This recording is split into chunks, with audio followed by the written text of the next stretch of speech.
So it's asking to factorize P of x equal to x cubed minus 7x squared minus 10x plus 16. And I've got nothing. I've got no factors given to me, so I must go find all three of them. Now the way we're going to do that is to use trial and error and randomly select a factor. So I'm literally going to see, okay, let's see, is x minus 3 a factor?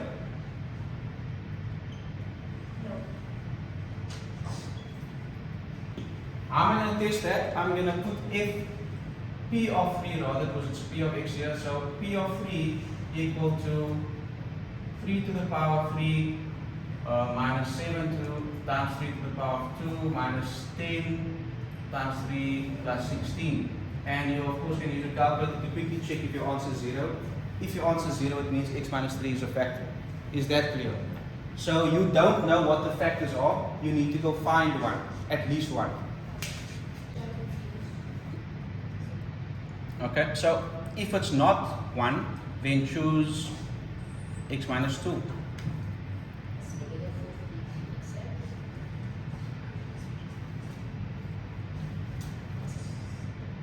Choose negative 2. Yeah, you literally go there. So we've chosen minus 3, now minus 2, then minus 1, then 1, 2, 3, until one of it must be a factor.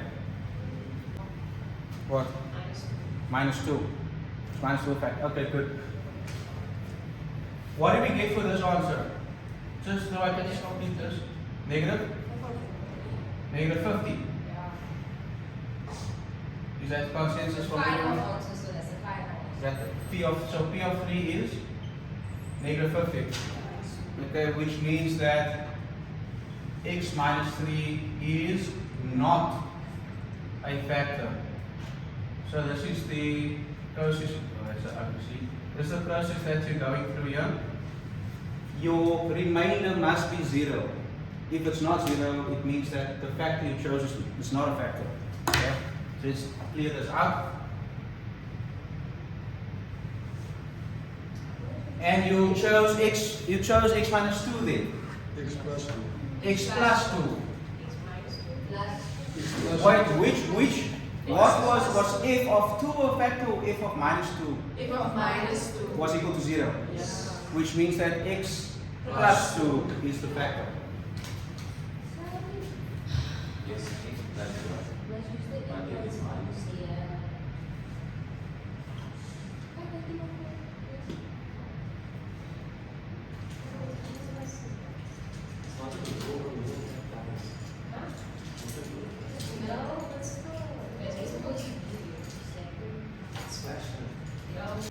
And we said that there was this minus 28, minus 8 is minus 36, plus 36 gives me 0. Are we in agreement with this one? Yeah? That means x plus 2 is a factor. So what does this mean for us now? It means that P of x is equal to x plus 2, and there's some other quadratic that must be multiplied with this to give us the full set of factors. But I can't really, I would have to say kx because I don't know what the coefficient is, and I don't know what c. Can I work out c? Can I work out the constant thing? It would be the 2 times what would give you positive 16. Can I do that already? Yes. Isn't if I factorize this to give me 2 more brackets, isn't that going to influence what I put there? No. Won't it? Okay, so 2 times 8 will give me positive. So let's put 8 there for now. And we obviously going to go find out what this is, so that we can test whether our 8 is correct. How will we test this? We need to divide x plus 2, which is a factor, into there using long division to find the quotient. The quotient would be that quadratic, and you can factorize that and see if we actually were correct. How would we do that then? We will use our good old friend long division. No. Oh, no, not that. And we will then say x cubed minus 7x squared minus 10x plus 16 and x plus 2 outside. Right, and that is for you. All you. Come on. Let's quickly go through this together, people, for long division. X divides into x cubed, x squared times. X squared times x gives me x cubed. And x squared times 2 gives me plus 2x squared. And then I subtract. X cubed minus x cubed gives me 0, nothing. Minus 7 minus 2x squared gives me negative 9x squared. Bring down my negative 10x. Then x divides into negative 9x squared. Negative 9x times. Negative 9x times x gives me negative 9x squared. Negative 9x times 2 gives me negative 18x.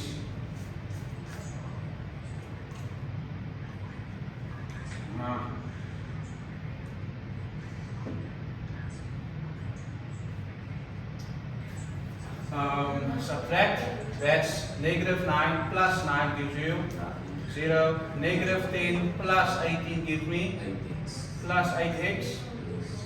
Then I bring down my plus 16. X goes into 8x. 8 times x gives me 8x. 8 times 2 gives me 16. So there's no reminder. it must give you 0 because it's a factor, right? The reason we did this is so that we can get the other factor in terms of a quadratic. Yes? Oh, x goes into 8x 8 times because the x's will then divide. Remember what the remainder theorem says? When a polynomial f of x is divided into divided by x minus b such until there is no x left. So that's what we're doing here, up until there's no x left. Okay, so that means g of x, I'll work with the g of x here, no, p of x. So the raised green lines. I have to squint my eyes to see. Oh, so I won't use it again. That means that p of x can now be written as x plus 2 times the quotient we got on top here, which is x squared minus 9x plus 8. And now I can factorize, I've got x plus 2, and I can factorize this comfortably as x, and my factors of 8 will be, that will be 8 and 1, negative, of course negative 8 minus negative 1 will give, or minus 1 will give me negative 9. And I'm done. Right, now to end off, let's look at alternative method of finding, of going from, so we found that our 8 was correct, no? Choosing 8 here was correct, so that is fine.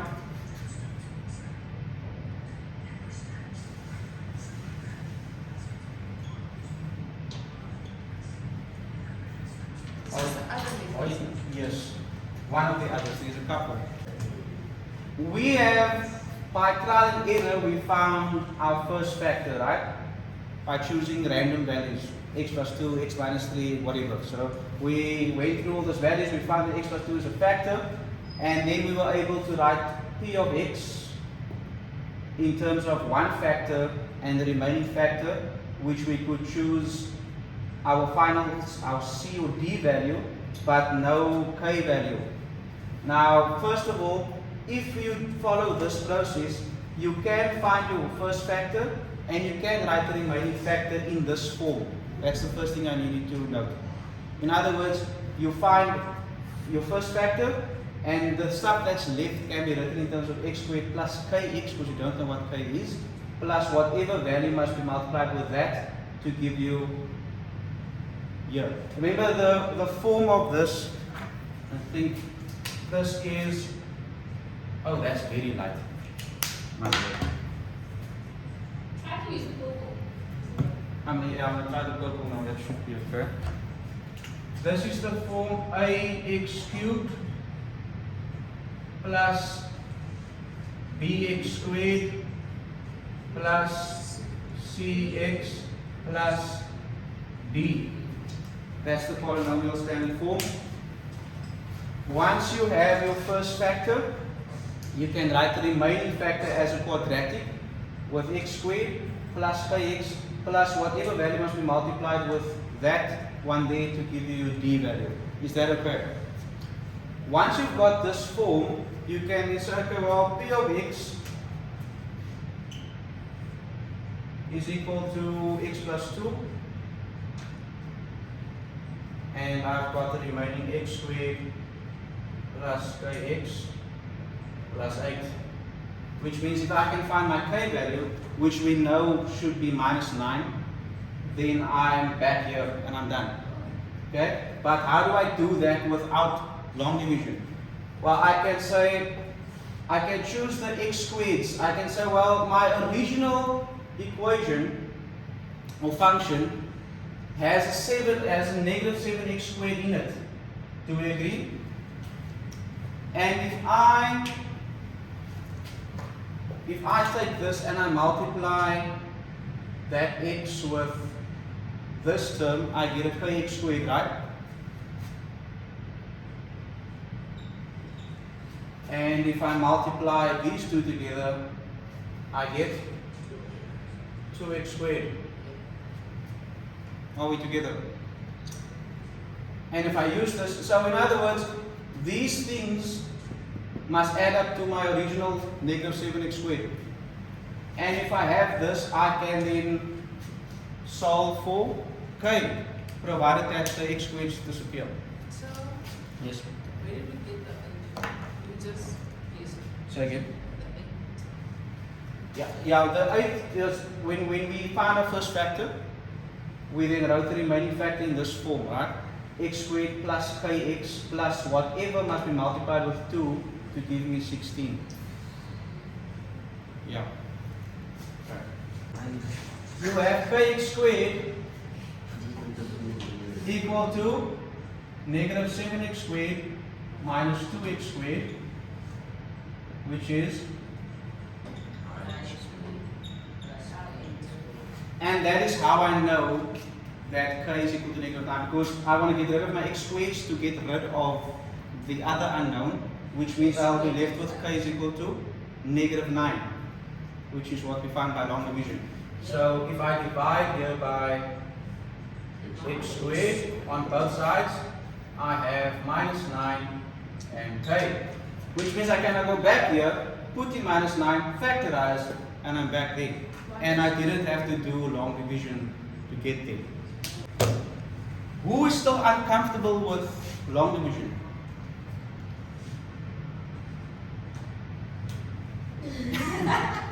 Okay.